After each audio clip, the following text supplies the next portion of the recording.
Vu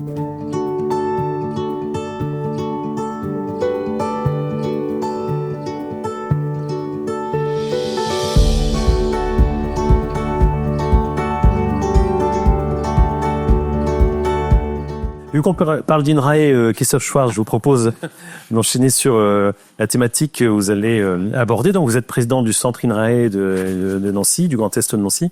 Et vous êtes délégué régional et vous êtes également chercheur au laboratoire Sol et Environnement, qui est un UMR, une unité mixte de recherche de l'INRAE et l'Université de Lorraine. Et là, on va aborder avec vous maintenant, dans le cadre de la végétalisation des villes, deux aspects. On doit résister au changement climatique, donc c'est là où les végétaux sont bienvenus pour tous ces phénomènes d'évapotranspiration, d'ombrage, etc. qu'on évoque. Mais il y a aussi la production de nourriture, et vous allez évoquer avec nous la question des agricultures urbaines pour donc des villes plus habitables. Mais avant tout, peut-être préciser ce qu'on appelle l'agriculture urbaine, parce qu'il y a pas mal de concepts qui circulent entre les potagers, les jardins ouvriers, ce genre de choses, et voir vraiment ce qui définit l'agriculture urbaine. Merci beaucoup Valérie, merci beaucoup de me donner l'opportunité de parler d'agriculture urbaine. Alors je voulais juste remercier bien sûr l'Académie Lorraine des Sciences de me donner cette tribune, avec un petit clin d'œil peut-être particulier, parce que dans l'auditoire, j'ai mon prof d'agronomie quand j'étais étudiant il y a plus de 30 ans, j'ai mon prof de sciences du sol quand j'étais étudiant il y a plus de 30 ans, j'ai mon ancien directeur de thèse, mais enfin mon directeur de thèse, parce c'est pas mon ancien directeur de thèse, ce qui met quand même une certaine émotion dans le discours que je vais prononcer aujourd'hui. Et finalement, si je suis pas bon, ce sera de leur faute. Puisque c'est eux qui m'ont inculqué tout ça. Voilà. Effectivement, je pense que je vais intituler mon intervention des agricultures urbaines pour des villes plus habitables. On parle beaucoup d'habitabilité de la planète et des villes.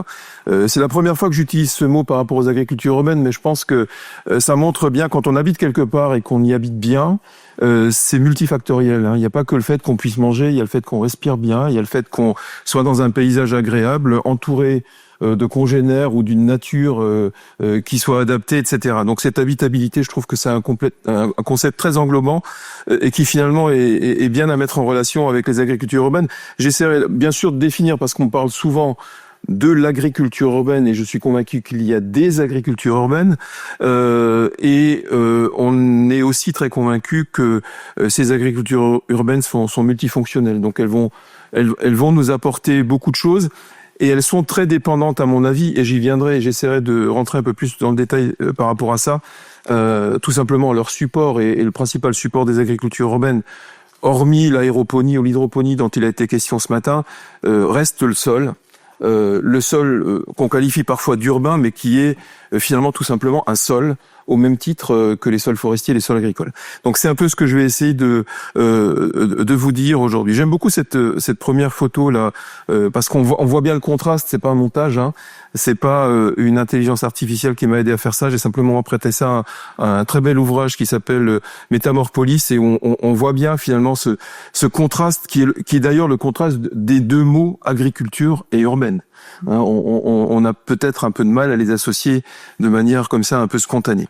Alors, quelques définitions, mais je vais aller assez vite.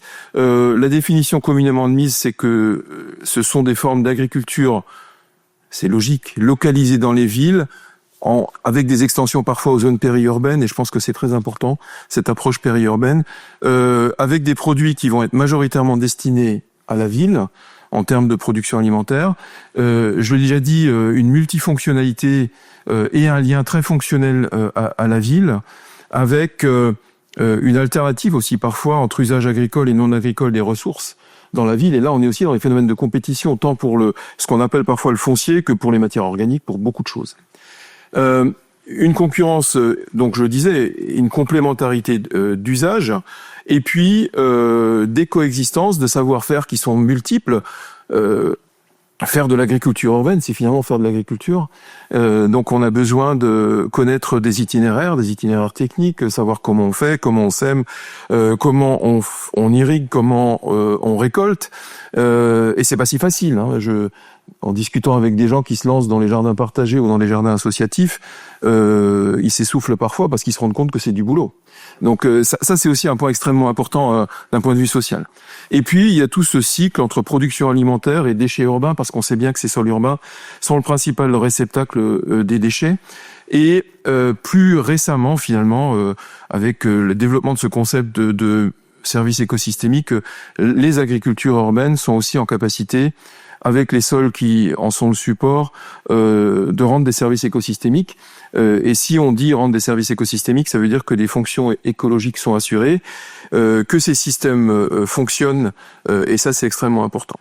Néanmoins, même si il y a des travaux sur ces systèmes depuis quelques dizaines d'années, alors c'est pas si vieux que ça, hein, les travaux sur les sols urbains en France ont dû démarrer il y a une trentaine d'années, 30-35 ans. On n'a pas le même recul que sur les sols forestiers et agricoles. Donc on a aujourd'hui encore des besoins de quantification, de qualification, de hiérarchisation de fonctions et de services en lien avec ces agricultures urbaines, mais j'essaierai de vous montrer qu'on a quand même pas mal progressé. Alors je vais nous projeter un peu en arrière, il y a plus de 300 ans, avec ce que je vous propose ici, qui est finalement le premier manuel qui a exposé des défis du jardinage en ville, qui a été rédigé par Thomas Fairchild en 1700 et édité en 1722. Et pourquoi cet exemple et pourquoi ce premier manuel? Parce que on a l'impression de tout découvrir en ce début de XXIe siècle sur les agricultures urbaines, mais Thomas Fairchild avait été visionnaire, hein, finalement. Un jardinier qui a vécu il y a plus de 300 ans peut nous apprendre aujourd'hui beaucoup de choses. Alors, il disait que le jardinage améliorait l'apparence de la ville, favorisait la faune sauvage, je regarde mon voisin, et contribuait au bien-être mental, autant d'éléments que nous continuons à considérer aujourd'hui comme étant très, très importants finalement. Il exhortait aussi ses lecteurs à utiliser chaque centimètre carré d'espace potentiel dans la ville pour la culture, même sur les toits des maisons. Concept de toit végétalisé quand même, ou de potager, de toit potager, on l'a pas inventé il y a 10 ans, sur les toits des maisons au milieu des cheminées. Voilà.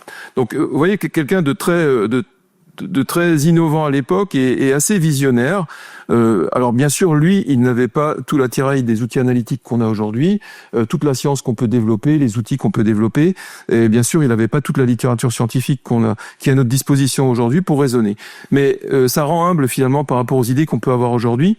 Et je donnerais juste, encore une fois, à 1722, hein, ça fait plus de 300 ans, il voyait comment les jardins urbains peuvent être bénéfiques pour la santé mentale, par exemple. Il écrivait « Quiconque comprend et aime un jardin peut être comblé s'il le souhaite ». Fairchild, il mettait en avant et en garde les dangers d'un esprit distrait ou confiné dans la ville, suggérant que pour les citadins, l'accès au jardin au milieu de leurs travaux et de leurs labeurs augmenterait leur tranquillité d'esprit. C'est tellement moderne, finalement. C'est tout ce qu'on attend aujourd'hui de ces natures en ville et de ce jardinage urbain, et de cette agriculture ou de ces agricultures urbaines. Deuxième point, comment les jardins urbains peuvent-ils favoriser la faune sauvage? Là, je l'ai spécifiquement mis pour toi. Les bosquets et les espaces sauvages seraient une nouveauté agréable dans le paysage londonien. Et il était, bien sûr, anglais. Si un square était aménagé à la manière d'un espace sauvage, il deviendrait un refuge pour les oiseaux. Il parlait pas des, entre guillemets, mauvaises herbes le long des trottoirs, hein, mais il aurait pu. Comment les jardins peuvent-ils améliorer la qualité de l'air? Il a été jusque-là. Je me suis donné pour mission de déterminer quelles plantes peuvent survivre même dans l'air le plus pollué des cheminées. Et donc, il avertit que les plantes poussant en ville auraient besoin d'un traitement différent pour survivre dans cet environnement hostile. Par exemple, elles ne pourraient supporter qu'une taille minutieuse et douce. Encore une fois, c'est très inspirant, je trouve. À la même époque, un tout petit peu plus tard, on va à Versailles, se mettaient en place les travaux d'aménagement du potager du roi. Et là aussi, La Quintini, qui était le jardinier du roi, était très visionnaire, puisque finalement, Louis XIV, qui est venu et qui a montré du doigt un lieu proche du château de Versailles à son jardinier en lui disant « c'est là que je veux que soient produits les aliments que je vais consommer et que ma cour va consommer », et bien le jardinier, il a vu ce qu'on appelait à l'époque l'étang puant, une zone insalubre, humide, très difficilement cultivable, et il a mis en œuvre ce qu'on voit là, un chantier de génie pédologique, de contre... étaient morts. Non, pardon, c'était Oui, Louis XV, tout à fait. Merci. C'est pour ça qu'on a des bons voisins. J'ai eu un doute en le disant, mais tout à fait. Le roi de l'époque, n'est-ce pas? Mais oui, il était. Oui. Moi, j'ai acquiescé. 1715. Très bien. Oui, J'ai acquiescé dans un Savérgien. Je vais réviser, Christophe. Oui, mais je voyais Valérie qui a acquiescé, donc oui, j'étais très fier de moi. Donc, encore une fois, si je me trompe, c'est de la faute de mes anciens enseignants qui sont dans la salle. Oui, là, c'est bon. Mais ils m'en voudront pas, je pense. Donc, et on était là, donc il y a 300 ans, dans les premiers pas de ce qu'on appelle aujourd'hui du génie pédagogique ou de la construction de sol. Et finalement, heureusement qu'ils l'ont fait, parce que plus récemment, et ces quelques dernières années, j'ai aussi eu l'occasion d'aller ouvrir des fosses pédologiques dans le potager du roi, de mieux comprendre ces sols, et surtout d'avoir un excellent modèle pour savoir comment en 300 ans, en fonction de pratiques culturelles variées dans des vergers, dans des zones plus potagères ou dans des zones mixtes entre les deux, et finalement la qualité de ces sols peut évoluer en milieu urbain sur le long terme. Pardon. Donc ensuite, je continue un peu mon tracé historique. Je fais quelques raccourcis, mais se sont développés aussi au 19e siècle en France les jardins ouvriers. Vous voyez ici l'abbé Lemire, qui a été le fondateur de la Ligue française du coin de terre et du foyer. Donc on voit bien ce que ça peut représenter, pour mettre un coin de terre à disposition des ouvriers pour y cultiver des légumes.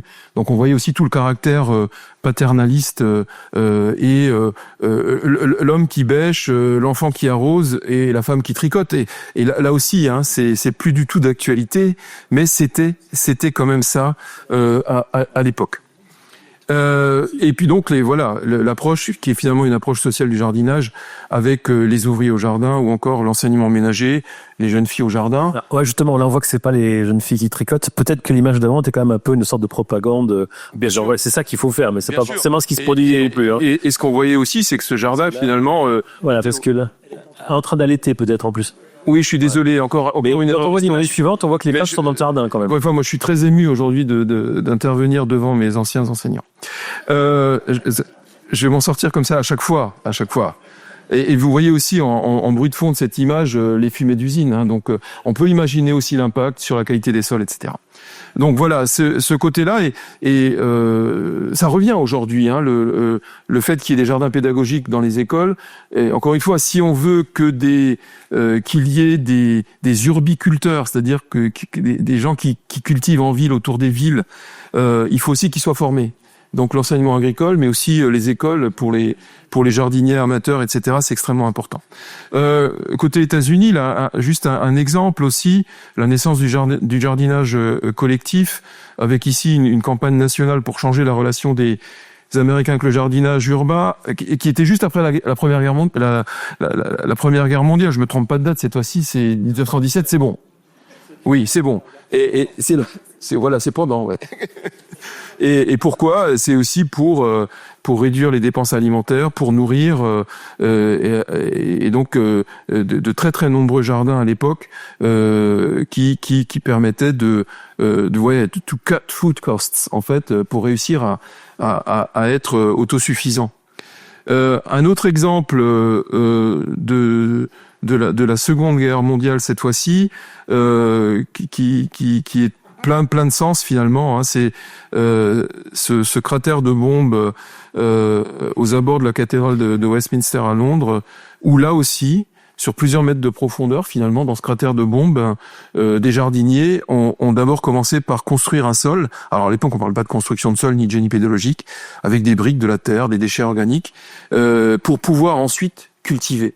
C'est-à-dire comment s'adapter finalement à des situations pour pouvoir cultiver et lutter contre les pénuries et le rationnement. Alors c'est des exemples qui sont finalement très emblématiques, mais quand il y a 10, 15, 20 ans, avec Jean-Louis, on démarrait les travaux sur le génie pédologique et la construction de sol au laboratoire Sol et Environnement à Nancy, avec des collègues aussi au niveau national.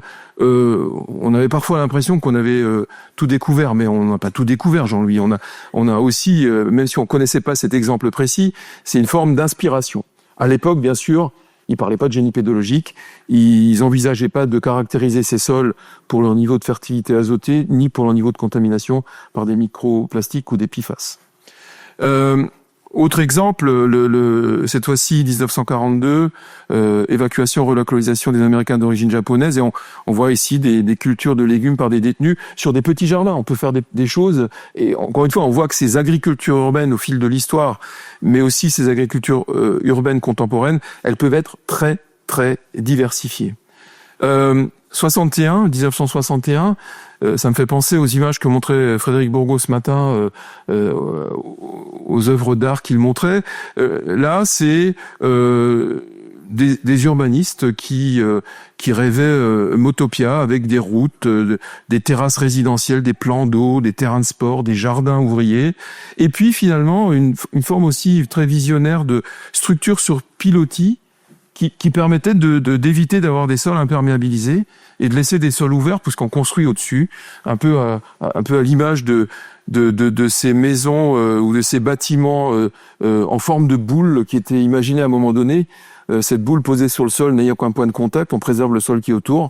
On revient à la rondeur de ce qui avait été dit, la rondeur par Frédéric Bourgault ce matin des bâtiments. Donc aussi là des rêves modernistes qui commençaient déjà à apparaître. Et puis si on revient un peu plus avec les pieds sur terre, ici des photos prises dans le Grand Est et en Lorraine, eh bien des formes de jardinage, que ce soit des jardins familiaux, collectifs ouvriers, des jardins particuliers à côté de maisons individuelles, y compris en milieu rural. Tout ça fait partie pour moi des différentes formes d'agriculture urbaine. Et puis ce contraste entre jardin urbain, jardin rural, j'y reviens avec les arrières de maisons à Nancy sur la photo de gauche, où on voit bien qu'il y a du jardin potager, de l'ornemental, et puis des jardins ruraux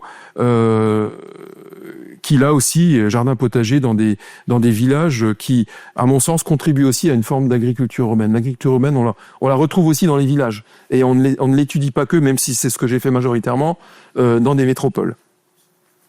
Et puis d'autres déclinaisons, mais je vais arrêter là, je vais pas vous faire une liste à l'après-vert, les toits potagers, les fermes pour l'épuration de l'eau et pas l'épuration de l'eau, qui peuvent être des systèmes finalement très pensés pour être multifonctionnels. Le toit végétalisé filtre l'eau, on récupère l'eau, qui permet d'irriguer le jardin, etc.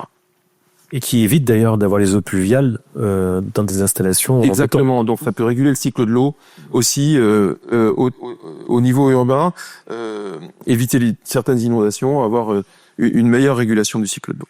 Alors, ces multiples formes d'agriculture urbaine, elles peuvent être schématisées ici dans ce schéma que je sors d'un ouvrage très illustré sur les agriculteurs urbains. Je vais pas vous reprendre l'intégralité de ce qui est là, si ce n'est pour dire qu'on peut aussi imaginer cultiver dans des sous-sols. Hein. Jean-Louis, tu en parlais ce matin. Mais donc, on a toute cette gamme des possibles, et c'est ce qui me fait parler des agricultures urbaines. Les jardins associatifs étant finalement la forme la plus ancienne, peut-être avec le maraîchage. Et c'est toutes ces formes aujourd'hui, il faut insister sur le fait que ce sont des réalités dans l'environnement urbain, et puis qu'on a une explosion récente des formes et des dénominations de jardins partagés, thérapeutiques, pédagogiques, associatifs de tout type. À ces différentes formes, et vous voyez là aussi, j'emprunte cette figure, un récent ouvrage publié sur les agricultures urbaines aux éditions Coué, on a ces différentes formes, et associées à ces formes, bien sûr, des fonctions qui peuvent être productives, environnementales, sociales ou pédagogiques, et des techniques culturelles. Dans un projet que j'avais eu le plaisir de coordonner, un projet d'ANR national, il y a quelques années avec un collègue urbaniste, on avait démontré aussi des écologisations. On avait appelé ça une écologisation des pratiques dans les agricultures urbaines. Et puis, projection, même si c'est quelque chose qui existe aujourd'hui et qui est développé, 21e siècle et plus, cet exemple du biopod, un module gonflable à atmosphère contrôlée pour cultiver des plantes partout sur la Terre et bientôt dans l'espace. On a bien compris qu'il fallait plusieurs dizaines de milliers d'années pour y aller à certains endroits, mais on peut aussi l'emporter avec le sac à dos qui permet de réguler la respiration. On essaiera d'emporter ça aussi. En tout cas, ça fait partie de choses, comme dit, les jardins du troisième type, qui sont dans l'imaginaire, mais aussi dans la réalité, de ce qui se fait ou de ce qui peut se faire aujourd'hui. Alors je discuterai pas de la faisabilité de tout ça, mais ça rentre dans ces agricultures urbaines en général. Alors je disais tout à l'heure, finalement, qu'est-ce qui me semble très important, c'est l'environnement support des agricultures urbaines. Alors l'agriculture urbaine en soi, c'est quelque chose, et cet environnement des agricultures urbaines, en particulier les sols qui sont support de ces agricultures urbaines, ont été très fortement bouleversés au fil des siècles. À gauche, je reprends une image du temps de Thomas Fairchild que je vous ai montré au départ, avec une dominante de maraîchage sur le plan, et puis au même endroit, en 2024, on voit bien à Londres le développement du parc immobilier. Donc Thomas Fairchild, à l'époque, il s'imaginait pas ça, bien sûr.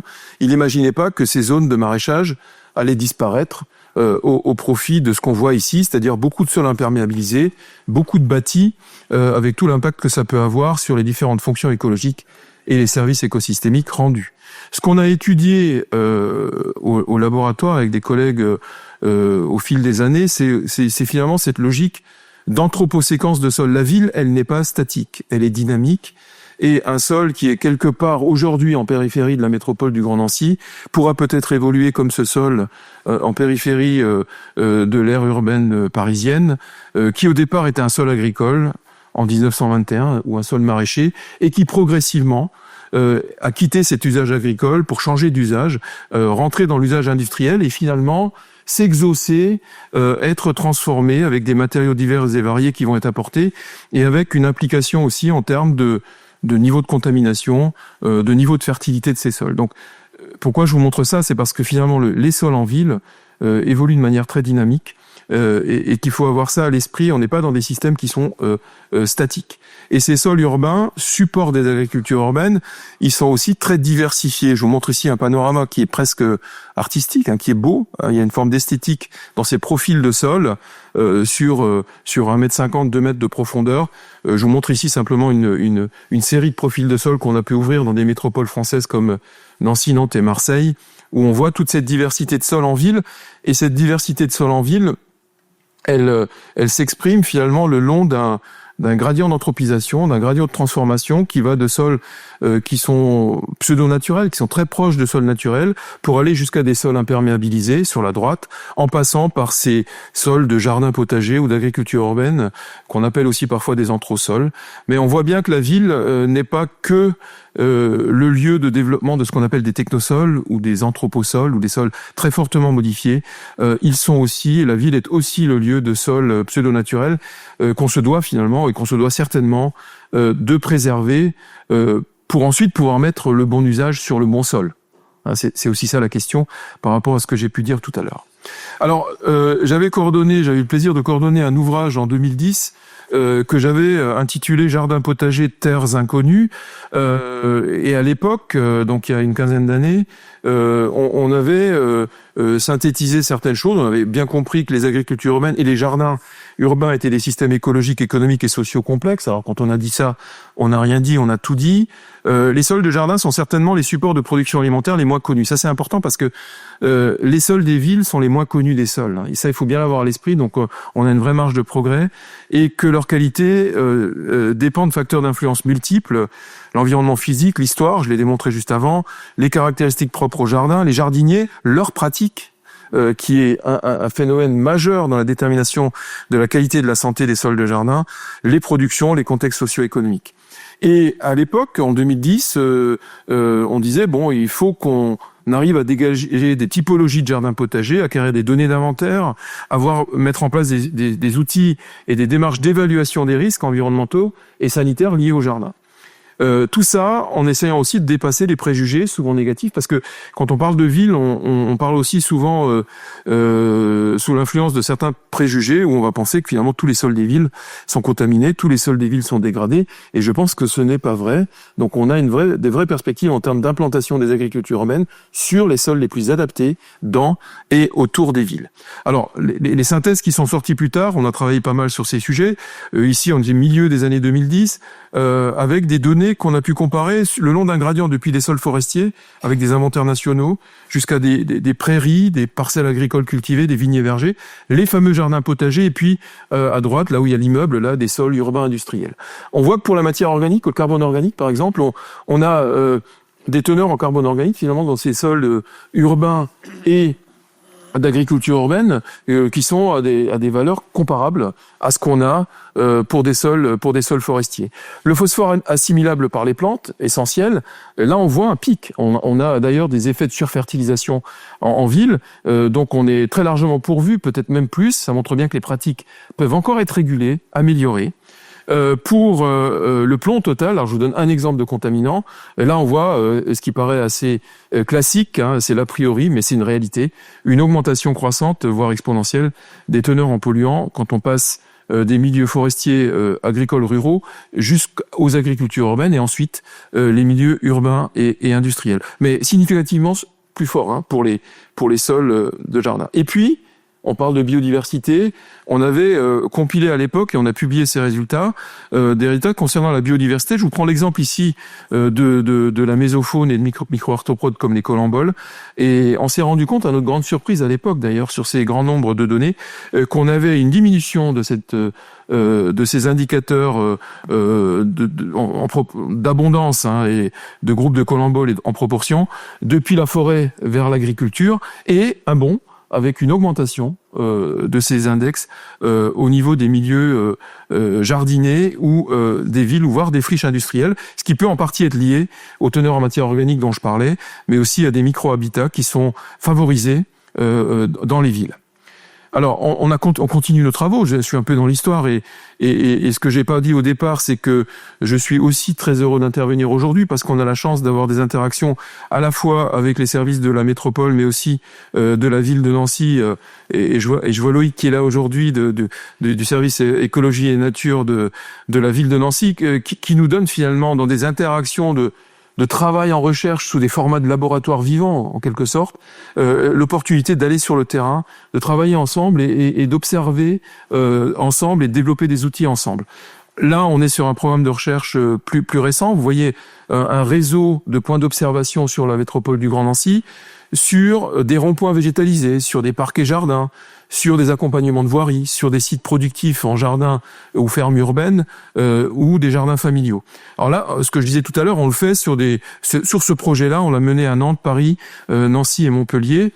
Et on a des résultats récents qui ressortent, par exemple, à nouveau sur des teneurs en matière organique. On voit qu'on a des différences entre les villes, mais surtout qu'on va retrouver des qualités de sol différentes quand on est sur un accompagnement de voirie, sur un rond-point végétalisé, ou encore dans une ferme urbaine ou un jardin partagé.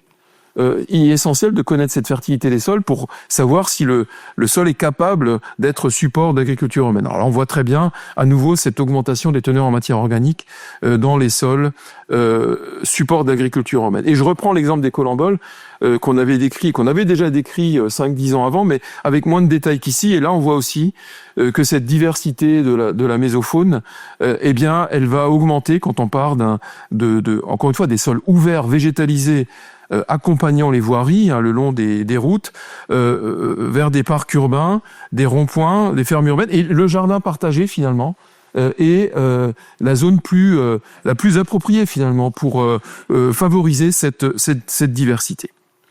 Au passage, je disais qu'il y a de la matière organique dans les sols en ville. Les sols urbains végétalisés stockent du carbone organique. Alors je dis pas séquestre, mais stockent du carbone dans des quantités parfois supérieures à ceux de sols forestiers. Et ces sols artificialisés, sur un travail de compilation qu'on a fait et qu'on a publié il y a quelques années, représenteraient environ 7% du stock de carbone organique global à l'échelle nationale, ce qui n'est pas négligeable finalement. Et donc l'écosystème urbain est à prendre en compte au même titre que les écosystèmes forestiers et agricoles. Je reviens un peu aux contaminants. Dans un projet national, là aussi, on a pu avoir une vision des niveaux de contamination avec des valeurs limites aussi en termes d'alerte ou de vigilance par rapport à ces contaminants. Je prends l'exemple ici un peu ciblé du plomb dans les sols supports d'agriculture urbaine pour différentes métropoles françaises, et on se rend compte que près de 40% des sols sont contaminés, ce qui ne veut pas dire qu'il y a un risque, hein, parce que on a des sols agricoles qui sont contaminés aussi, c'est pas forcément pour ça qu'il y a un risque, et près de 10% des sols sont à gérer ou à décontaminer. Et ça c'est important, parce que ça veut dire que il reste néanmoins une grande proportion de ces sols qui sont sains, mais qu'il faut les gérer et qu'on peut les gérer. On pourra les gérer par de la phytoremédiation, etc. Alors, ce qui me paraît important, c'est effectivement ce lien entre qui est essentiel entre les propriétés du sol qu'on va caractériser, les fonctions qu'assurent ces sols et les usages qu'on en fait. Tout ça est lié. Et donc les jardiniers, ce que j'appelle les urbiculteurs, les agriculteurs urbains, doivent être bien conscients du fait que leurs pratiques, leurs modes de gestion vont influencer la qualité du sol, qui elle-même va permettre à ces sols d'être en bonne santé et d'assurer des services. Ces services qui finalement que j'essaie de résumer ici, qui sont nombreux, bien sûr les approvisionnements alimentaires, qui ne dépasseront pas, à mon avis, les 10% de ce dont on a besoin dans une ville, mais c'est déjà ça.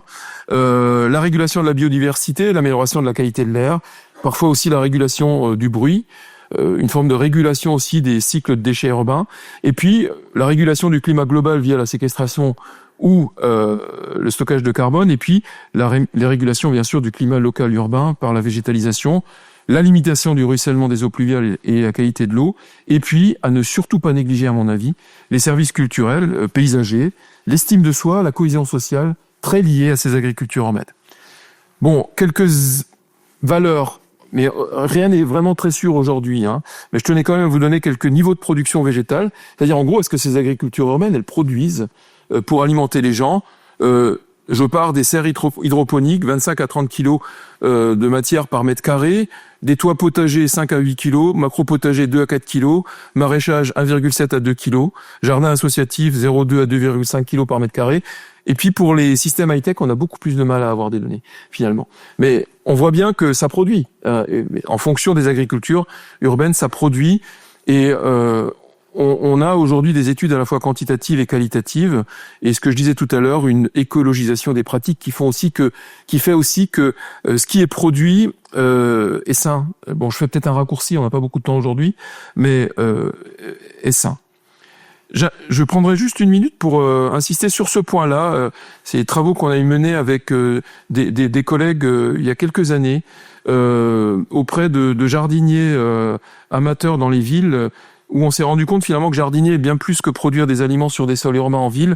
Ça amène aussi bien sûr à de la fierté, du plaisir, je l'ai dit, mais aussi le fait que les jardiniers urbains consomment 140 grammes, précisément sur les travaux qu'on a menés ici, 140 grammes par jour et par personne de fruits et légumes en plus par rapport à des non-jardiniers. Ils dépensent aussi 36% de plus pour acheter des fruits et légumes. C'est-à-dire qu'ils ont une forme de revisite de leur pratique alimentaire. Et ça, je pense que c'est extrêmement important du point de vue de la santé de ces gens. Bon, voilà, un artiste ici, Derek German, décrivait son jardin comme une thérapie, une pharmacopée. Je pense aujourd'hui qu'effectivement, il y a de nombreux travaux qui montrent, pas seulement dans les jardins thérapeutiques d'ailleurs, que le contact avec la nature amène de la tranquillité d'esprit, que la fatigue mentale est réduite en passant du temps dans les espaces verts ou en les regardant, une forme de biophilie finalement, que l'exposition à des environnements naturels permet au cerveau de reconstituer plus facilement sa capacité de concentration. On en aura bien besoin d'ici la fin de la journée. Et qu'un jardinage régulier améliore la santé physique et mentale en général. Bon, je vois que Valérie regarde régulièrement le chrono. 79 slides en 30 minutes. Moi, je regarde. En fait, je voyais qu'il était toujours 15h22 mais en fait, c'est la température 22. 22, c'est la température, ouais. Mais il fait pas 22 ici, la chaleur monte, parce qu'il fait 22 là-haut, mais il fait pas 22 ici. Il fait 22 en haut de la salle. Bon, je vais essayer de... Non, mais il y a un développement logique qui est très intéressant. Je regarde juste la quantité de visuels. Non, mais ça va aller. Très bien fait. Allez, c'est parti. Ça va aller, Valérie, je vais y arriver. Tout ce que je dis là, il faut aussi le replacer dans un cadre législatif qui est en évolution. Je pense que c'est extrêmement important aujourd'hui. Plan biodiversité, la loi climat résilience, le zéro artificialisation nette ou ce qu'il en reste. Je pense que c'est aussi là une clé pour que ça fonctionne bien. Et la clé supplémentaire, c'est les interfaces qu'on va pouvoir développer et faire vivre entre les sciences dont je parle et les politiques publiques. Et ça, c'est à mon avis un gros enjeu aussi. Mais je pense que toutes les conditions sont réunies, pour que ça puisse se faire. Alors voilà, simplement une petite déclinaison supplémentaire, et je vais essayer d'aller vite, Valérie. Les sols urbains, bien sûr, ne sont pas tous des sols parfaits, sains, fonctionnel et capable d'être support d'agriculture urbaine. Donc dans certains cas, on peut aussi imaginer mobiliser des solutions fondées sur la nature pour aller faire de telle sorte que ces sols urbains puissent redevenir des sols plus naturels. Alors ça peut passer par la construction de sols fertiles. Je rentre pas trop dans le détail, mais je l'ai évoqué avec le potager du roi, où il le faisait sans le savoir. Aujourd'hui, on le fait en le sachant mieux. Et je vous renvoie sur cet ouvrage « Créer des sols fertiles du déchet à la végétalisation urbaine » qui vous expliquera très bien ces démarches-là. Autre point que je voulais évoquer, et ça a été évoqué à plusieurs reprises, c'est la désimperméabilisation. J'ai eu le plaisir de coordonner un programme national financé par l'ADEME, mais où la métropole et la ville de Nancy étaient aussi partenaires ces dernières années, pour aller expérimenter. La désimperméabilisation, ça résulte beaucoup aujourd'hui d'expériences de manière assez empirique, c'est fait de manière assez empirique, et il nous a paru important d'expérimenter, d'acquérir des références scientifiques pour éclairer le débat. Alors ça, c'est des choses qu'on a faites aussi en partie sur la ville de Nancy, et avec le soutien de la ville de Nancy. Ce qui a permis d'éditer un guide qui s'appelle « Désimperméabiliser les villes » pour redécouvrir les sols urbains, pour les découvrir bien sûr, parce que parfois on les connaît pas, mais surtout les redécouvrir. Et je vous incite à le télécharger, ce guide, il est en libre accès sur le site de l'association Plantes et Cités, et il développe toute une approche sur le pourquoi déceler, comment déceler les sols, et donc je pense que c'est aussi quelque chose d'extrêmement important. On a capacité aujourd'hui à désimperméabiliser 20% des surfaces dans les villes sans trop de problèmes si on s'en donne les moyens. Et là, j'en suis vraiment convaincu. Et on voit que ça marche, avant imperméabilisation, au moment de l'imperméabilisation et après désimperméabilisation, avec des modalités différentes, on voit qu'on peut revégétaliser. Et bien sûr, l'idée, c'est de suivre ça sur le long terme. Alors, on a mis en œuvre des outils qui nous permettent de traduire l'état du sol en capacité de ces sols à assurer et à rendre des services écosystémiques. Et on s'est rendu compte finalement que avant imperméabilisation, c'est la barre qui est tout à gauche en orangé. Eh bien, lorsqu'on désimperméabilise, on va aller jusqu'à retrouver les services écosystémiques d'avant l'imperméabilisation. Prendre en compte les sols dans les stratégies d'aménagement, je ne dirais que ça sur cette diapo, c'est un enjeu très fort aujourd'hui. Faire de telle sorte qu'on ne considère pas le sol comme une surface, mais aussi comme un volume vivant.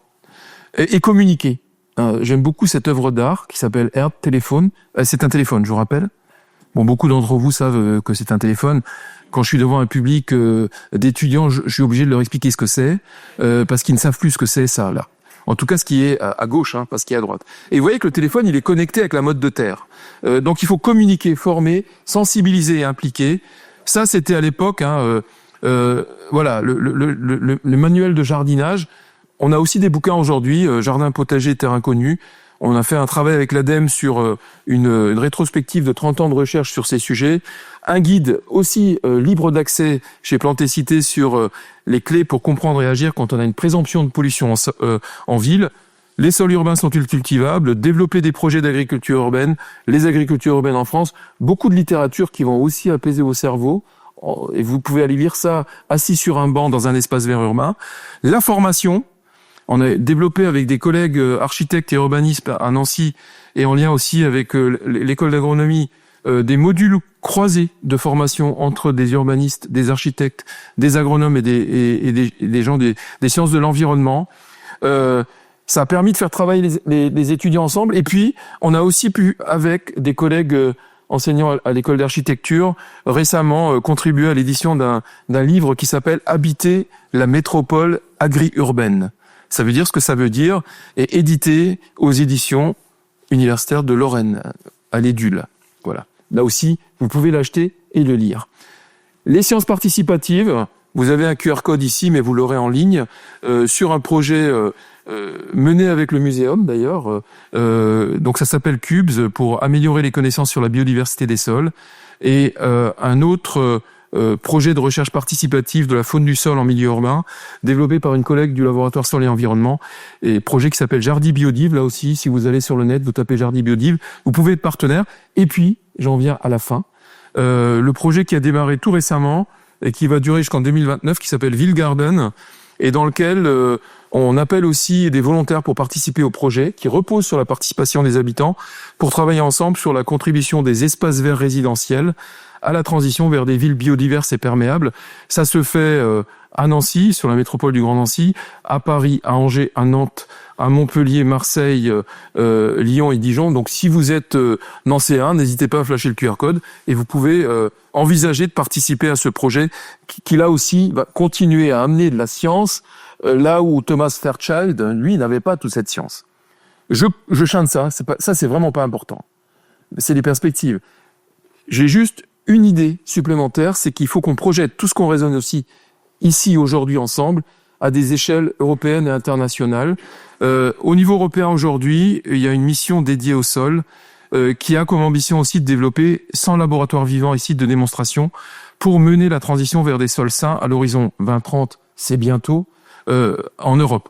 Et parmi les 8 objectifs majeurs de cette mission sol au niveau européen, il y a le fait qu'on préserve les réservoirs de carbone organique dans le sol, j'en ai parlé, qu'on limite et qu'on atténue l'imperméabilisation des sols, j'en ai parlé, qu'on réduise la contamination des sols et qu'on rétablisse leur qualité, j'en ai parlé aussi, qu'on favorise la biodiversité, mes voisins en ont parlé beaucoup mieux que moi, qu'on réduise l'empreinte écologique mondiale de l'Europe dans ce domaine-là, et qu'on renforce et qu'on améliore les connaissances sur les sols au sein de la société. C'est peut-être le point le plus important. Et il faut qu'on s'attelle ensemble à ça pour que, surtout, on n'en arrive pas là. C'est-à-dire que des jardiniers urbains se disent « je vais imperméabiliser », c'est tout l'inverse de ce que j'ai prôné, et je vais couler du béton sur ma parcelle. Donc j'emprunte ce dessin à Philippe Delestre, alors qui est encore ou qui était le dessinateur de l'Est républicain, fameux journal local, dans un ouvrage qu'il avait édité en 98 qui s'appelait « Secrets de jardin ». Merci beaucoup. Merci beaucoup. Une très belle présentation et très complète. Vous donnez quelle note pour les professeurs, les 4 professeurs vous avez Moi et Jean-Louis, vous me donnerez les notes après. 17,2 parce qu'il est 17h20, on m'a dit. C'est pas très correct ça. Voilà, moi je dis que la recherche c'est quand même une partie importante de notre patrimoine et les chercheurs une grande richesse. On en vient à cette question de table ronde. Alors, on va intégrer dans la table ronde les questions que vous posez suite à la présentation de Christophe, si vous le souhaitez. Alors déjà, ce qu'on voit, c'est qu'il y a des potentialités, c'est une bonne chose, de la part des sols. Et peut-être une des bonnes nouvelles, parce qu'on entend dire aussi que les sols, une fois recouverts par des infrastructures ou du bitume, sont des sols morts. C'est que une fois désimperméabilisés, on peut donc faire quelque chose avec ces sols, Christophe Schwartz. C'est pas des sols, c'est pas une action qui est finalement irréversible. Alors premièrement, c'est pas irréversible. Après, ça, c'est certainement à nuancer. Donc, on peut effectivement, on peut retirer le revêtement d'un profil de sol imperméabilisé, qu'on appelle d'ailleurs scientifiquement un technosol écranique. Et ensuite, il faut s'intéresser à ce qui est en dessous. C'est-à-dire, il faut avoir une démarche qui est la démarche de science du sol, c'est d'observer le profil de sol, de savoir comment il est, quelle est sa morphologie, comment il est constitué, et quel est son niveau de fertilité, voire son niveau de contamination. Mais donc ensuite, ce qu'il faut avoir à l'esprit, c'est que, et c'est ce qu'on teste aujourd'hui, c'est qu'on peut mettre en œuvre des intensités variables d'intervention sur un sol qu'on désimperméabilise pour atteindre des objectifs en termes de fonction ou de service qu'on attend. Et ce qu'on teste aujourd'hui, c'est le minimum d'énergie qu'on puisse mettre, c'est-à-dire simplement retirer la couche de revêtement et laisser faire la nature. On peut retirer cette couche et simplement décompacter ce qui est en dessous. On peut retirer cette couche, décompacter et ajouter de la matière organique, ou on peut retirer la couche, retirer les horizons de surface des sols qui ont été anthropisés, apportés par l'homme, et reconstituer ou construire un sol de toutes pièces à ce niveau-là. Et ce qu'on essaye de suivre aujourd'hui, à l'échelle du terrain, dans des conditions pédoclimatiques contrastées à Cannes, à Angers, à Nancy, c'est justement de voir comment ça va évoluer au cours du temps pour en faire un bilan. Et bien sûr, là vont certainement se confronter le temps du politique, le temps du chercheur. Mais quoi qu'il en soit, je pense qu'on peut imaginer aussi désimperméabiliser et laisser le temps au temps, laisser l'énergie solaire faire de telle sorte que les processus qui font qu'un sol évolue au cours du temps se mettent en œuvre dans un sol désimperméabilisé. Mais on a un recul aujourd'hui expérimental qui commence à être assez intéressant pour avoir des preuves de faisabilité tout en ayant des vigilances. Évidemment, il faut en avoir en ville sur l'état du sol qu'on va retrouver en dessous de la zone qu'on désimperméabilise. Il y a un petit schéma économique puisqu'il y a même des bureaux d'études qui voient le jour et qui peuvent faire ce travail. Bruno David. Oui, je voulais parler aussi de dépollution des sols par les plantes elles-mêmes. On a un bon exemple en Nouvelle-Calédonie. Vous savez qu'il y a des mines de nickel en Nouvelle-Calédonie. Il y a du nickel dans les terrains de Nouvelle-Calédonie aussi. Et il y a des plantes qui sont adaptées à la présence de nickel naturel, indépendamment même de l'exploitation minière. Et on les utilise pour faire de la biorémédiation et même pour récupérer du nickel parce qu'elles arrivent à reconcentrer du nickel. Et c'est une façon de faire. Alors c'est bien pour dire aussi que si on s'appuie sur la biodiversité, des fois on peut trouver des solutions qui sont plutôt malignes, y compris pour des choses qui paraissent a priori complexes. Je vais rebondir sur ce que tu viens de dire parce que ça a été le sujet de ma thèse. Je ne savais pas, c'était pas du tout. C'est un sujet qu'on traite au laboratoire Santé Environnement depuis quelques décennies et effectivement il existe des espèces végétales hyperaccumulatrices de métaux pour des métaux comme le nickel, comme le zinc, comme le cadmium et d'autres. Et là aussi, je pense que se sont développées sur 2-3 décennies des connaissances scientifiques qui ont été transcrites dans l'action. Et d'ailleurs, une entreprise est née de ces travaux qui s'appelle Econic, qui travaille justement sur le nickel.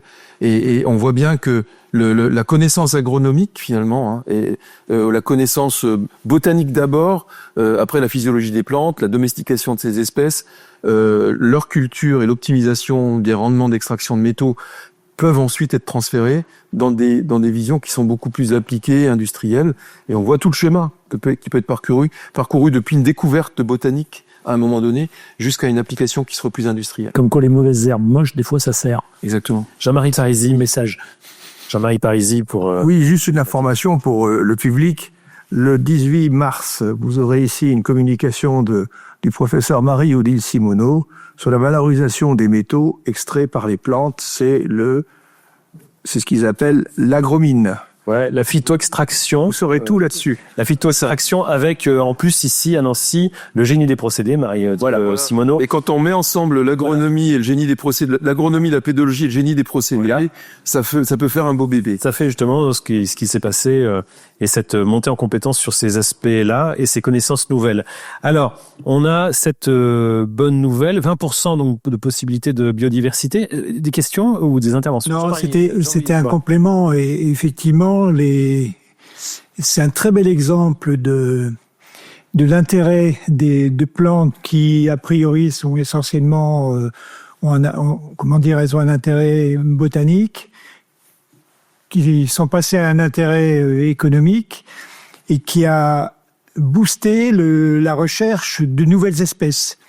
Et en l'espace d'une dizaine d'années, on a multiplié par 2 le nombre d'espèces connues et hyperaccumulatrices dans le monde.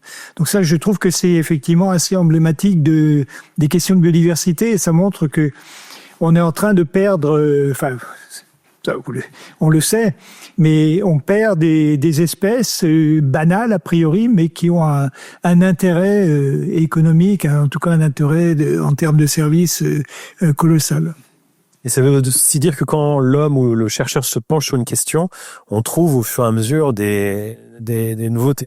Ouais, il suffit d'aller sur un sujet pour se rendre compte qu'il y a énormément de richesses. Là, en l'occurrence, c'est parce qu'il y a un intérêt économique, donc on va rechercher des espèces un peu partout, là où il y a du nickel ou du zinc ou autre. Ouais.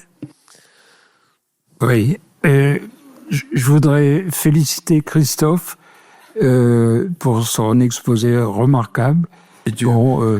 J'ai connu un brillant étudiant dans une autre vie et je le retrouve là, patron du centre de INRA. Ça me fait grand plaisir et j'ai toujours apprécié le travail que tu as fait sur les sols urbains avec Jean-Louis. Vous étiez des pionniers à l'époque, ainsi que aussi l'extraction des métaux. Jean-Louis était un des premiers à faire ça au dessert des titres à d'autres universitaires. Bon, c'est un autre débat, ça, mais j'étais très surpris quand j'ai découvert ça dans la presse, parce que je connais un peu les origines des recherches dans ces domaines-là. Voilà. Alors, Christophe, tu as fait un tour d'horizon remarquable. J'ai énormément apprécié. Je voudrais juste souligner 2 points. Mais que tu as bien explicité, c'est les risques aussi liés au sol urbain, et je pense que c'est surtout le plomb. Enfin, on va pas rentrer dans le détail des métaux. Oui, alors il y a d'autres éléments. Il y a le plomb, il y a le mercure, il y a des polluants organiques. Tu l'as signalé. Oui, et puis il y en a qui vont sortir les micro, les plastiques. Et puis je voulais signaler un deuxième point que on n'a pas abordé dans la journée, mais qui me paraît, moi, comme jardinier amateur, très important, c'est la production. Parce qu'on peut tirer d'un jardin potager une production non négligeable de légumes de qualité, et tu l'as mentionné. Ça aurait été encore mieux si tu avais donné un chiffre. Oui, alors je peux t'en donner un, mais merci. Non, mais je le donnais dans le temps aux étudiants, alors je te le donne. Moi, je donnerais un chiffre. C'est les travaux qui ont montré que un jardinier amateur qui a un jardin associatif peut dégager l'équivalent d'un 13e mois s'il est au SMIC. Voilà. Par exemple, ça, c'est assez imagé. C'est ce que je souhaitais que tu dises. Vous vouliez intervenir? Oui, Edwige Elmer, moi je suis pas scientifique, mais il y a des projets que j'observe qui sont très intéressants. Et là, dans les questions qu'on avait, c'était comment changer le monde. Est-ce qu'on passe par des politiques publiques, auquel cas il faut que les scientifiques, comme vous l'avez tous dit, s'adressent aux décideurs politiques et arrivent avec des propositions de solutions, ce qui est en France ce qu'on espère marcher le mieux parce qu'on est jacobin. Et puis à Besançon, donc qui est une ville dont Dijon est la banlieue. On est tous la banlieue de quelqu'un, hein. C'est l'inverse, j'étais sûre. On a un professeur au laboratoire chrono-environnement qui avait fait ce constat-là et qui voulait aller parler aux politiques. Et puis il s'est épuisé. Il a choisi une autre manière de faire qui est associative et de sciences participatives, qui est d'aller voir les profs des écoles pour essayer de désimperméabiliser les cours d'école avec les élèves. Donc c'est un travail qui dure 1 an et demi avec les élèves pour inventer avec les gamins la cour qui serait une cour plus douce, un socio-écosystème. Et je veux même pas dire plus douce pour les petites filles, parce que quand même il y a un sujet d'utilisation de l'espace par les petits garçons. Donc tout ce sujet-là de faire un socio-écosystème dans la cour d'école, il a testé en France et en Suisse. En France, il faut que le maître d'école ou la maîtresse d'école appelle le directeur de l'école, qui appelle le rectorat, qui aura bien des raisons de lui dire non. En Suisse, c'est très différent, étant donné que c'est beaucoup moins centralisé. En général, il suffit de trouver le petit budget qui va bien, que la commune va mettre, et on laisse un espace d'expérimentation. Donc comment on peut aller parler aux politiques pour que le politique laisse des espaces d'expérimentation de proximité, et pas qu'on ait quelque chose qui soit comme une espèce de norme qui viendrait chez tout le monde. Et c'est moi qui dis ça alors que je suis une affreuse jacobine. Mais je commence à voir les limites de ma propre religion. Cela dit, je ne sais pas si c'est la même école, mais ça s'est fait à Besançon. Il y a eu des imperméabilisations de cours. Non, mais on peut désimperméabiliser de deux façons. C'est-à-dire, on vote en conseil municipal qu'on désimperméabilise. Super, faut le faire. Mais on travaille avec les élèves pour dire de quoi on a besoin. On aurait un espace de jeu pour faire ça. On veut une marelle, on veut. Donc ça, c'est très différent parce que et on met un chercheur avec les gamins. Et donc, une chercheuse ou un chercheur avec les enfants, ça fait de la science participative et ça fait une approche différente de la quête de la bonne solution. Alors justement, votre question tombe très bien puisque le sujet de cette table ronde avec Bruno David, Jean-François Sylvain et Christophe Schwarz, c'est la question donc de la végétalisation des villes. On commence par quoi? Parce que vous avez cette vision, on a quand même vu avec vous Jean-François Sylvain qu'il y a beaucoup de considérations à prendre en compte. Donc ça fait aussi beaucoup d'arbitrage par les élus, une grande complexité. Attention, si on fait ça, non, on peut pas, ça va poser tel problème, telles espèces. Il y a les problèmes des allergies, il y a le problème de... Voilà.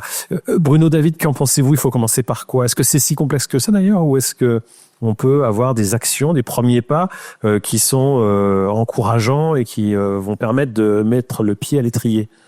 Je vais être très anti-scientifique, finalement. Après toutes ces années passées au CNRS, il est temps.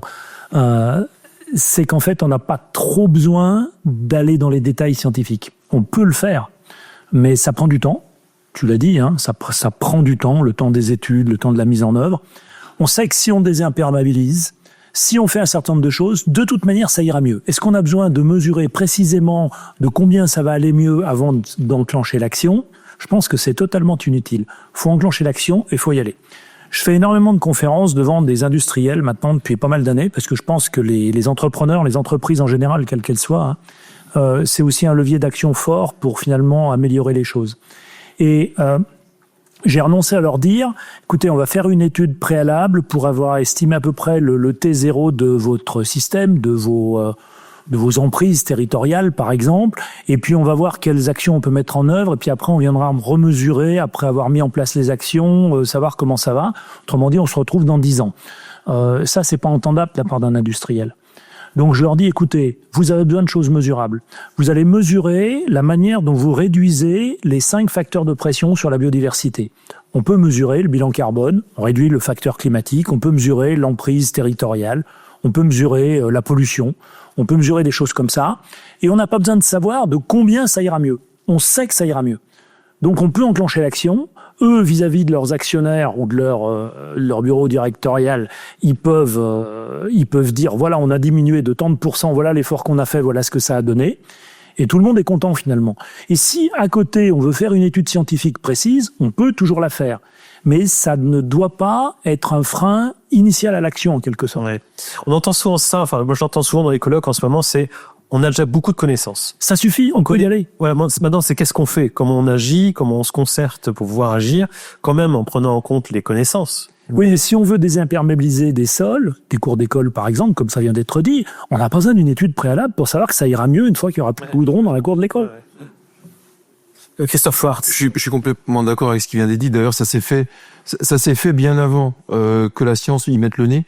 Alors pourquoi moi j'ai tenu à un moment donné à développer un programme de recherche autour de ça. Mais je t'explique. Mais parce que justement j'ai discuté avec un paysagiste. D'ailleurs, j'ai le bonheur de bien connaître le paysagiste qui a réalisé le jardin du souvenir suite aux attentats de Paris qui a été inauguré il y a pas longtemps. Et donc c'est lui et on discutait ensemble et il me disait, moi je laisse l'enrober, je laisse le bitume en place. C'est ma manière de voir les choses. Et à l'époque, on s'est dit, alors moi je lui dis, mais si tu le laisses en place, il n'y a pas un risque, là il n'y a pas de la dissémination possible de contaminants, juste comme ça. Et l'histoire a commencé comme ça. Il faisait déjà, il m'a pas entendu. Et moi je lui dis, tiens, est-ce qu'on pourrait pas encore conforter ta manière de faire en validant scientifiquement le fait que il n'y a pas de risque. Le fait peut-être même que le fait de laisser des matériaux grossiers de bitume d'enrobé dans un sol, ça peut améliorer son fonctionnement, l'infiltration de l'eau, je ne sais quoi. Et c'est comme ça que l'histoire a commencé. Et ensuite, on a construit ensemble un consortium dans un format de laboratoire vivant où on a inséré 4-5 disciplines scientifiques, une association, 2 entreprises de travaux publics, un paysagiste, des collectivités, Vinci Autoroute, pourquoi pas, allons-y. Et puis, on a tous travaillé ensemble et on a défini les questions scientifiques en amont et puis on a continué comme ça. Et je pense que il faut pas attendre. Je pense qu'on a besoin de faire des choses, mais que ça nous empêche pas d'éclairer scientifiquement, même a posteriori, des choses qui permettent d'améliorer, d'affiner, de voir autrement, de porter un regard nouveau sur les manières, sur les pratiques, sur les modes de gestion. Et puis parfois, je pense que le réglementaire, le légal, le politique a aussi besoin d'une assurance un peu scientifique. Et si ça peut permettre d'avancer plus vite, pourquoi pas, allons-y.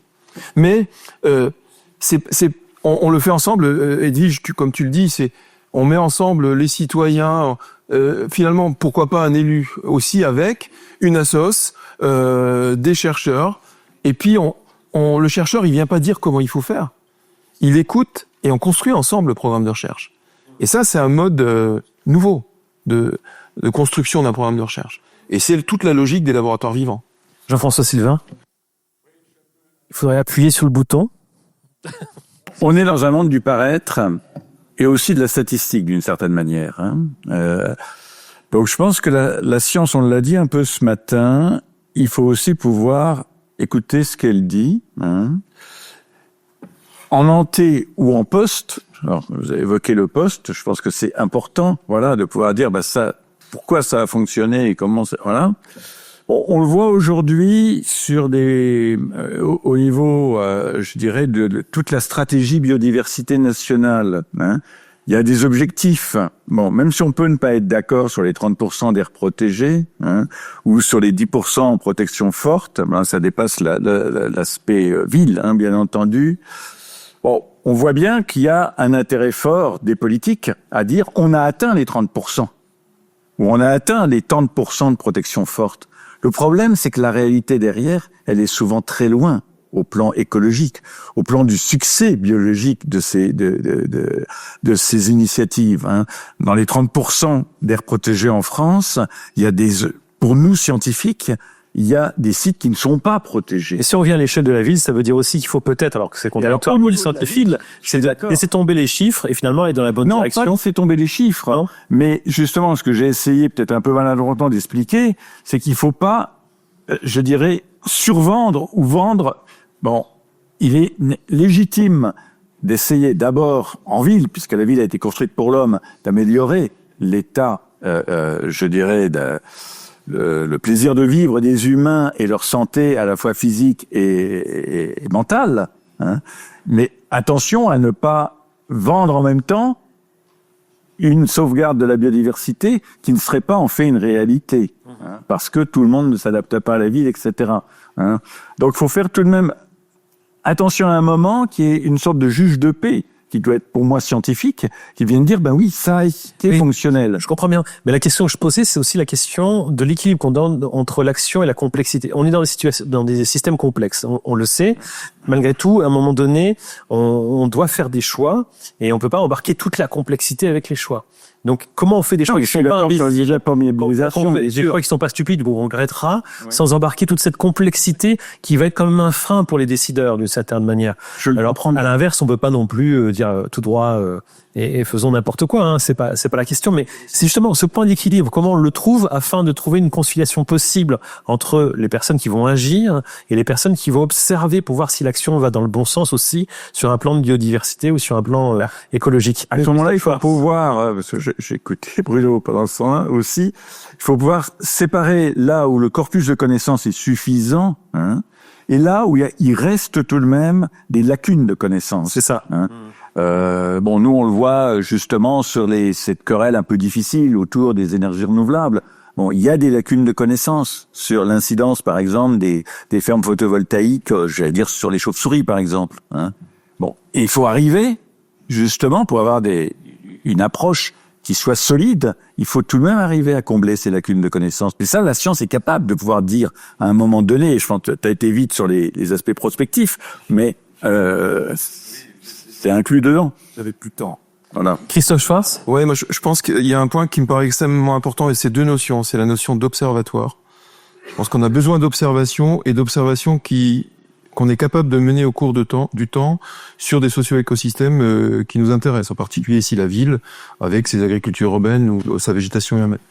L'observation, donc on génère des données, donc on a besoin aussi d'indicateurs et des référentiels qui vont avec. Ça, la science, elle doit aider à ce qu'on en est. Et je pense que là, sur ces domaines-là, il faut qu'on arrête de tourner en rond, parce que moi j'ai parfois l'impression, depuis 20-30 ans, on n'arrête pas de vouloir définir le meilleur indicateur, la communauté scientifique n'arrive jamais à trouver le bon, et je pense qu'il faut qu'on devienne clair et qu'on assume ça collectivement dans les comités scientifiques. Et quand on a tout ça, quand on a des observatoires, des indicateurs et des référentiels qui vont avec, on doit aussi développer des tableaux de bord qui puissent être compréhensibles, utilisables par des parties prenantes qui sont pas scientifiques et pas académiques.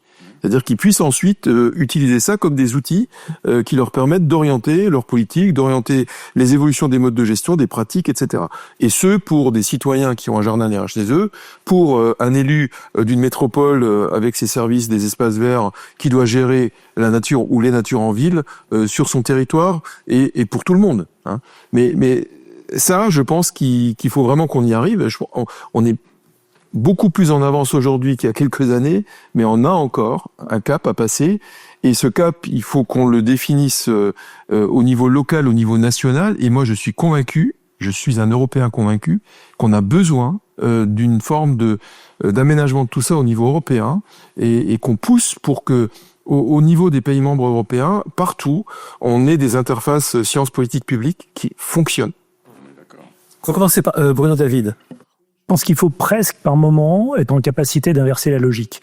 C'est-à-dire qu'il faut partir des besoins des citoyens, de la vulnérabilité de certaines populations face à tel ou tel problème. Là, en ce moment, pour la Bourgogne-Franche-Comté, on est en train de travailler sur les questions de ressources en eau. Et on part de la vulnérabilité des populations des éleveurs, hein, en Franche-Comté, plutôt pour faire du comté, dans le Charolais, plutôt pour faire de la viande.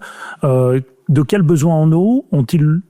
Quel est le besoin en eau nécessaire aujourd'hui pour que cette activité perdure ou ne perdure pas. Après, ça peut être un choix politique. Donc on part vraiment des besoins des populations.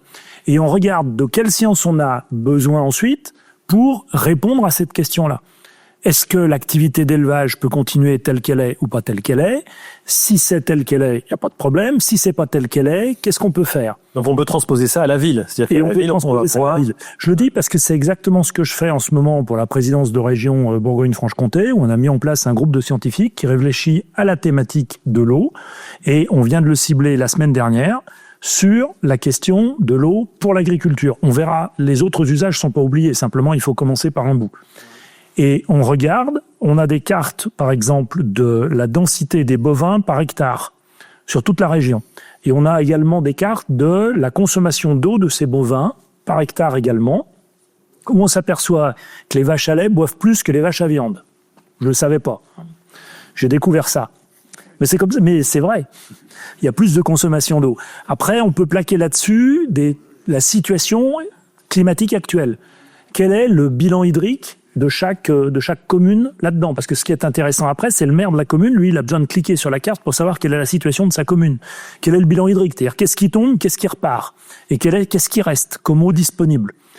Et par rapport à quel besoin on a. Donc, une fois qu'on a traité tout ça, en termes même, éventuellement, on peut injecter aussi la qualité de l'eau qui est là-dedans, pas seulement la quantité. On part d'un usage, on a la quantité, on a la qualité. Qu'est-ce qu'on fait en face? Et on se met sur une trajectoire. Aujourd'hui, voilà où on en est.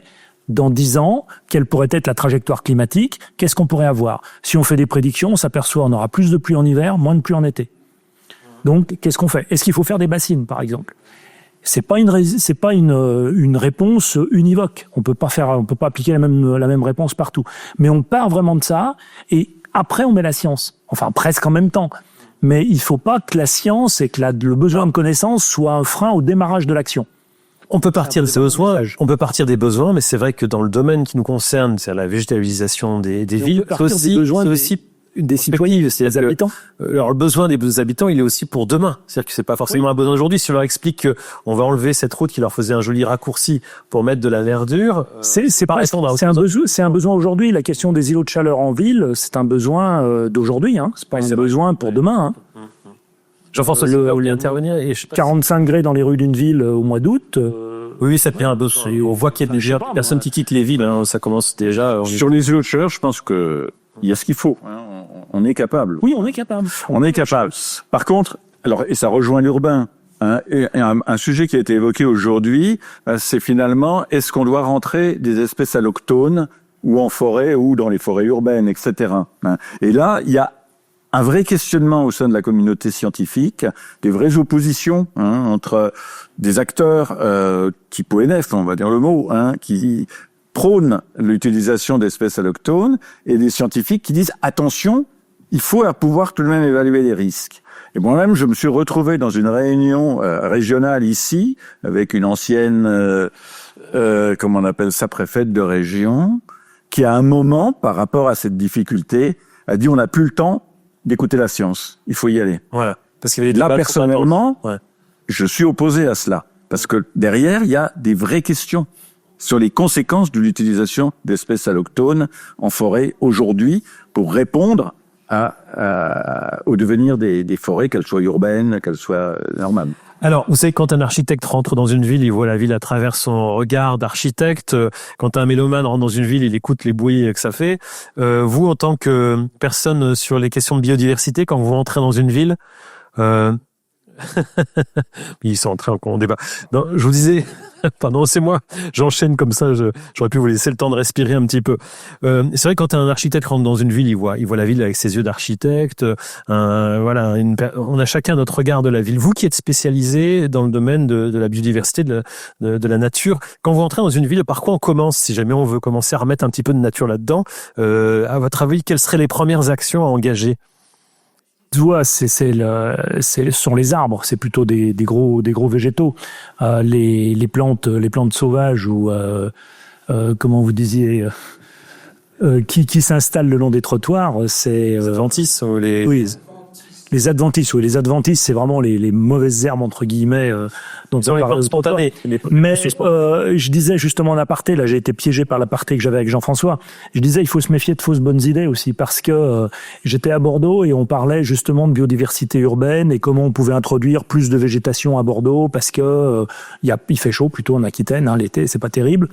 Et une tentation, c'est de dire on va implanter des espèces déjà adaptées à la chaleur, plutôt des espèces méditerranéennes. Mais il y a un certain nombre d'espèces méditerranéennes qui n'évapotranspirent pas pendant l'été. C'est-à-dire qu'il y a un effet parasol, c'est-à-dire qu'on peut se mettre à l'ombre, mais il n'y a pas l'effet climatisation qu'on peut avoir avec d'autres espèces d'arbres. Donc, dans le paysage, ça fait joli, mais en termes d'efficacité, c'est pas forcément terrible. Ça, c'est la science qui le dit. Je suis bien d'accord. Et à la fois, si on met des espèces qui évapotranspirent, est-ce qu'elles vont résister à cette température? Alors, c'est toute la question. C'est toute la question. Et puis le problème, c'est qu'un arbre, ça met pas 6 mois à pousser. Donc peut-être que les conditions actuelles ne permettent pas à un arbre plus méditerranéen de s'épanouir correctement aujourd'hui. Si on dit on va mettre des oliviers dans les rues de Nancy, je suis pas sûr qu'ils résistent, surtout en ce moment. D'accord? Et il y en a déjà. Ou des palmiers. C'est pas forcément la meilleure des idées. Vous voyez, on a un problème là aussi on retrouve un problème de vitesse. C'est-à-dire que si la vitesse du changement est trop rapide par rapport à la croissance d'un arbre et au temps de croissance qu'il faut pour que l'arbre soit en capacité de se reproduire, on est piégé parce qu'on a une vitesse de transition qui fait qu'il y a une disjonction des aires géographiques qui sont propices à la croissance de l'arbre, qui vont se décaler trop vite vers le nord, l'arbre pourra pas suivre et donc on a perdu. Ça répond pas complètement. Si, ça répond en partie sur les arbres justement. Mais alors on voit du côté des arbres et j'enchaîne sur d'autres thématiques. Qu'est-ce qui vous heurte quand vous entrez dans une ville et vous dites, je sais pas, en aménagement, d'urbanisme, même si votre métier c'est pas urbaniste, ça je l'aurais bien vu autrement parce que ce serait plus favorable aux oiseaux, il y aurait plus de possibilités de pousses. Et je vous laisse tous les trois répondre. Ce qui me heurte, je donne un exemple là dans la commune dans laquelle je vis désormais, qui s'appelle Sainte-Foy-les-Lyons, dans la banlieue de Lyon.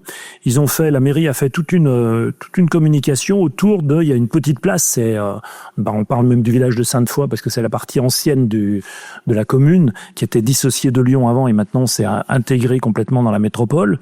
Et ils ont refait cette petite place qui était un parking. Et ils ont communiqué, on va végétaliser, ça va être extraordinaire. Ils ont soit mis des pavés, ils ont goudronné même à l'emplacement où ils ont replanté des arbres dessous. Je ne sais pas comment les arbres vont pousser. Hein.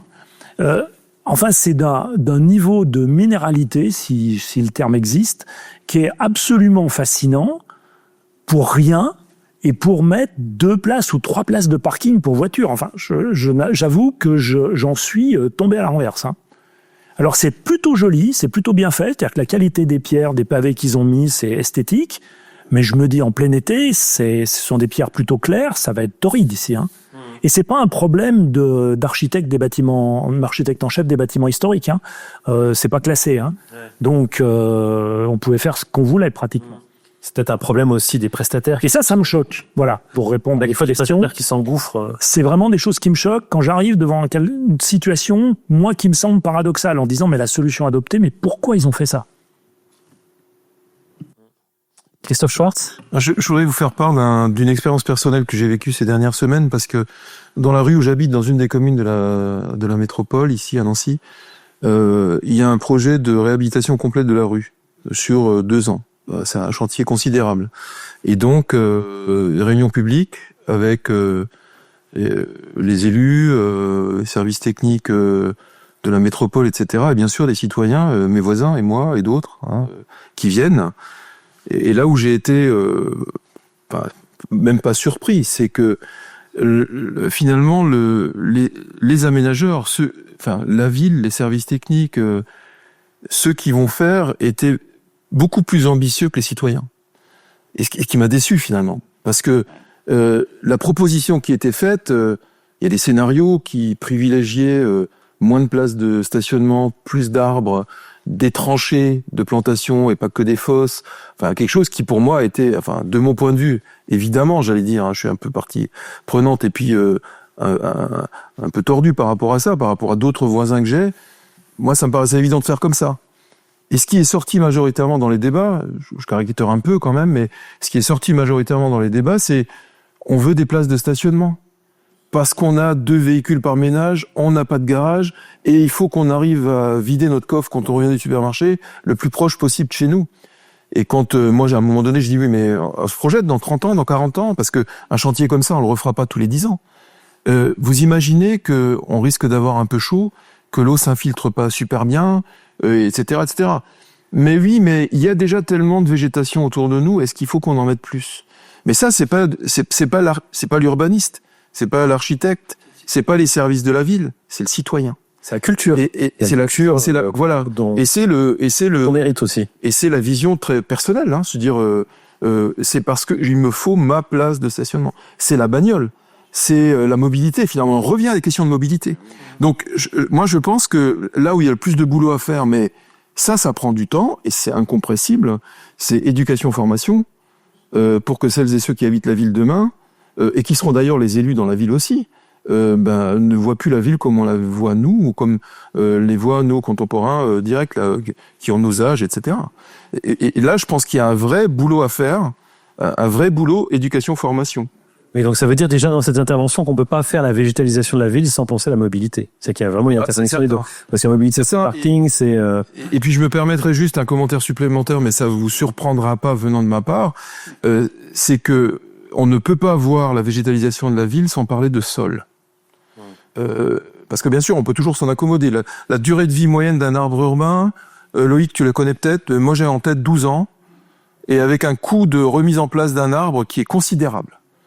Et pourquoi? Essentiellement parce que le volume de terre explorée est pas suffisant, etc. Oui, c'est ça. Et puis il y a très peu de racines qui ont finalement droit à un apport en eau. Il y a voilà, et donc des espaces trop restreints. Et donc réussir à savoir, mais la balle est aussi dans notre camp, un agriculteur connaît les sols de ses parcelles.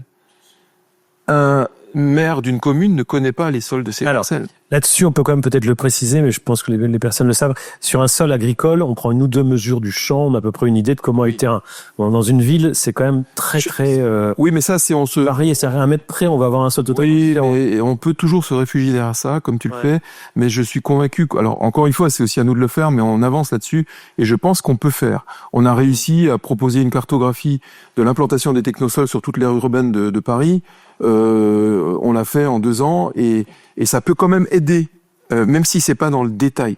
Mais on a besoin de ça et je pense que le sol doit trouver sa place dans les stratégies d'aménagement, ce qu'il n'a pas encore assez dans l'état où il est, présent tel qu'il est dans la ville.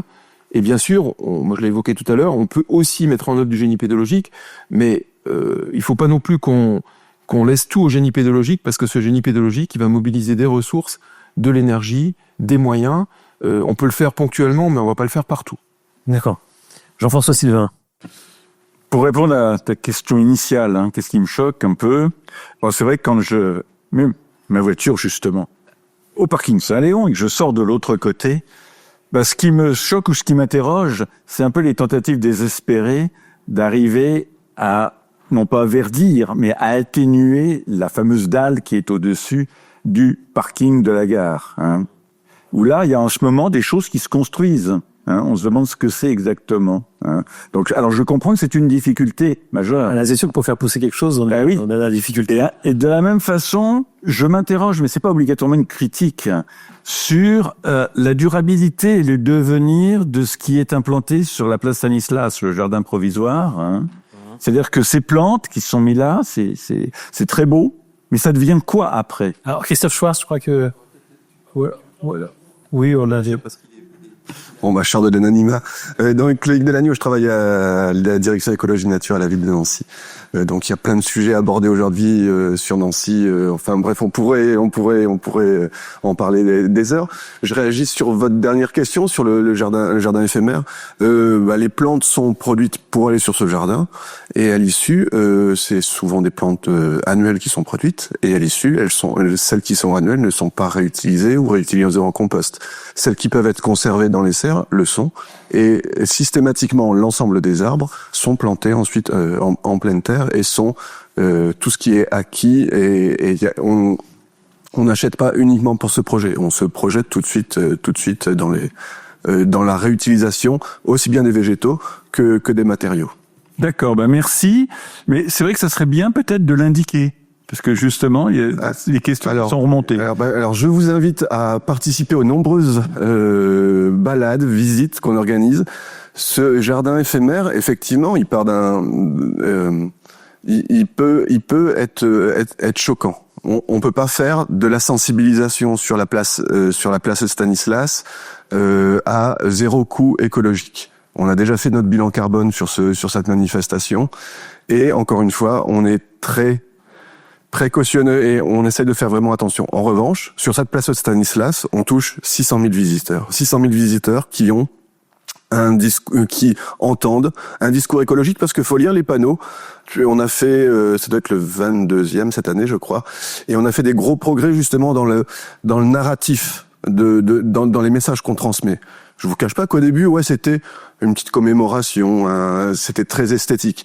Et maintenant, on porte de très nombreux discours qui s'entremêlent. Enfin, voilà. Mais faut vraiment, je vous invite vraiment aux prochaines éditions à venir nous rencontrer, parce que les créateurs, alors j'y participe pas, je le dis d'autant plus facilement. Mes collègues ont vraiment un grand talent, je trouve, pour pouvoir justement transmettre ces messages et interroger. Et après, j'entends bien que l'éphémère n'est pas le durable, et que le durable, on le développe par d'autres actions à côté. Voilà. Merci. Merci beaucoup. Ouais, c'était vraiment très bien. C'est vrai que c'était très apprécié ce rendez-vous. Christophe Schwartz. Oui, mais merci beaucoup pour ce jardin éphémère. Et ce que je dis souvent aux collègues du service écologie nature, je l'ai peut-être pas encore dit à toi, mais pédagogiquement, c'est fabuleux, parce que vous faites la preuve qu'un jardin sans sol et sans sol profond ne peut être qu'éphémère. Et ça, je trouve ça vraiment fabuleux, parce que et je trouve que c'est un discours que vous devriez porter, et finalement vous devriez dire, tous les jardins qui sont durables, pérennes et qui fonctionnent sur le long terme à Nancy, c'est parce qu'ils sont sur des sols et des sols fonctionnels. Et celui-ci, qui est très emblématique, qui est pédagogique, etc., finalement, il est aussi pédagogique parce que il ne peut être qu'éphémère, parce qu'il est sur le pavé. Et à côté de ça, moi, j'aurais aucune envie que la plastane ne soit plus minérale, parce qu'elle est belle comme elle est, et que je vais pas lancer avec Edwige un chantier de désimperméabilisation de la place Stanislas avec des étudiants de l'Université de Lorraine. Mais je sais pas ce que c'est l'Université de Lorraine, nous les Ah oui, toi tu connais pas, pardon, des doctorants du CNRS qui sont dans les unités mixtes. Non mais nous, en fait, on se fait des petites blagues avec Monsieur Schwartz, mais moi j'ai la chance d'habiter au travail dans un bâtiment qui était le centre de pédologie biologique. Donc c'est un grand honneur aussi pour nous de redire que l'histoire du sol, c'est une histoire qui est très ancrée sur le Grand Nancy, et que les fantômes et que la fin est très triste, et je le dis aussi quand je fais visiter le bâtiment. Mais voilà, donc je compte sur vous pour venir raconter l'histoire. Il est 17h58 ou 59. Je vous propose une petite conclusion très brève. Juste remarquer que donc on peut aller sur des désimperméabilisations avec quand même de la fertilité selon les cas en tout cas, et même avoir des actions, vous le disiez, de végétalisation sans forcément enlever le bitume. Si on prend l'exemple de la personne rencontrée à Paris, qu'on a quand même des sujets évidemment à croiser avec les mobilités, avec aussi la conviction de la part des citoyens qu'il faut absolument le faire en concertation, qu'on n'a pas nécessairement besoin de plus de connaissances, qu'il faut bien sûr réhabiliter l'agronomie pour pouvoir faire ces démarches avec des visions agronomiques derrière, qu'on peut cultiver pour nourrir, qu'on peut évidemment installer, avoir des politiques autour des arbres, mais qu'elles sont complexes, parce qu'il y a une projection à long terme qui est complexe elle aussi, en termes de réchauffement climatique. Sur les espèces et les essences à choisir, c'est un exercice qui est délicat, mais que dans tous les cas, on y gagne. Et pour reprendre les termes de notre ancêtre jardinier qui s'appelait Thomas Fairchild, c'est ça. On a tout à gagner, y compris sur le plan de la santé mentale, et on se sent mieux quand on a des villes végétalisées. Mais il y a du travail à faire. Mais je crois de ce côté-là, il y a beaucoup de villes aussi qui ont des actions en cours, et on va regarder aussi ce qui se passe. Et je pense qu'il va y avoir aussi des compétences qui vont se partager. On va avoir des transferts de compétences de ville en ville au fur et à mesure que les projets émergent. C'est l'heure de la conclusion. Merci Bruno David d'avoir été avec nous, Jean-François Sylvain et Christophe Schwartz. Jean-Marie Parisi, c'est l'heure de la conclusion puisqu'il est 18h comme convenu. 00. Je vais remercier les personnes présentes d'être là. Je voudrais aussi remercier évidemment tous les participants actifs, Guy Cesnec et Frédéric Bourgault, qui ne sont pas là, qui ne sont plus là. Si. Guy Cesnec, ah bon, excusez-moi, c'est bien. Frédéric Roubaud, Merci d'être encore là. d'une nubrité parce qu'il y a une remise de diplôme. Bruno David, Jean-François Silva et Christophe Schwartz. J'ai découvert aujourd'hui un monde que je ne connaissais pas, on ne peut pas tout connaître. J'ai découvert surtout un monde d'une complexité extrême. C'est vraiment un exemple même de la complexité, absolument. Et je ne suis pas étonné du fait que dans son livre, le prix Nobel 2021 de physique, Giorgio Parisi, c'est un homonyme, raconte qu'il a commencé à s'intéresser à la complexité quand il a regardé des vols des tours d'eau. C'était une petite des remarques personnelles. Alors, je voudrais aussi remercier les acteurs de cette séance exceptionnelle. Ceux qui l'ont montée avec une vélocité extraordinaire et avec une efficacité remarquable, comme vous avez pu le constater. Ceux qui étaient présents à midi l'ont constaté, et les présents de cet après-midi aussi. Nous avons trituré le sujet grâce à eux. Je voudrais remercier donc Jean-Louis Morel, Marc Chaussidon et Frédéric Bourgault. Maintenant, il est temps que je concluse et que je continue toujours à faire des annonces. Alors, la première annonce, c'est que donc la prochaine séance mensuelle aura lieu le 17 décembre prochain, parce que nous l'avons décalé d'une semaine pour les raisons qui vont suivre. On va y entendre une communication du docteur Jean-Luc. Oh, je suis terrible. Hein. Moi, Jean-Luc Rigon, qui est là d'ailleurs, hein, j'aurais mieux fait de regarder, hein, comme d'habitude. Hein, les effets secondaires du tatouage, c'est un autre problème, mais c'est tout aussi complexe. Et enfin, une conférence du docteur Alliot, l'arrêt cardiaque, une affaire d'experts ou l'affaire de tous. Mais pourquoi nous avons dû décaler cette séance? Tout simplement parce que les 10 et 11 décembre, nous avons le deuxième gros événement de l'année, le colloque Sciences et Industrie, qui va se dérouler à l'abbaye des Prémontrés, de Pont-à-Mousson, bien sûr, et qui a été organisé conjointement par l'Académie nationale de Metz, l'Académie de Stanislas et l'Académie Lorraine des Sciences. L'ordre étant un ordre, je dirais, plutôt sympathique. Nous allons essayer d'y montrer qu'un échange entre une entreprise et un laboratoire de recherche peut être extrêmement fructueux. Nous allons essayer d'y montrer tous les efforts qui ont été faits dans notre région pour la décarbonation, pour l'introduction d'intelligence artificielle, pour la modification de processus énergétiques, et cela par des conférences, des tables rondes et des témoignages entreprises et laboratoires de recherche.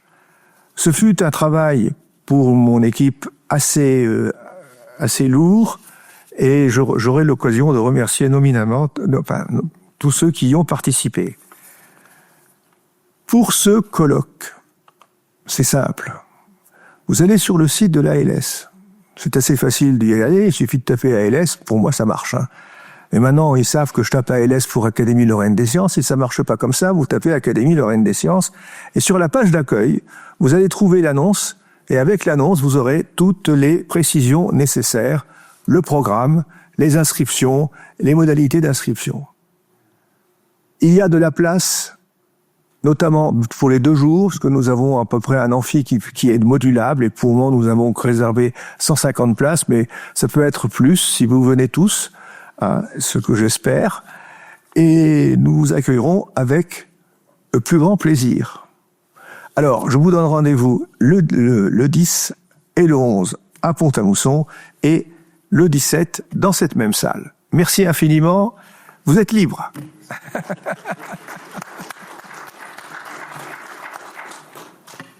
Je peux me permettre de remercier Valérie parce que j'ai oublié Valérie. Si, tu fais le lien et le Valérie, bien sûr. J'oublie toujours quelqu'un. C'est une règle, mes amis le savent.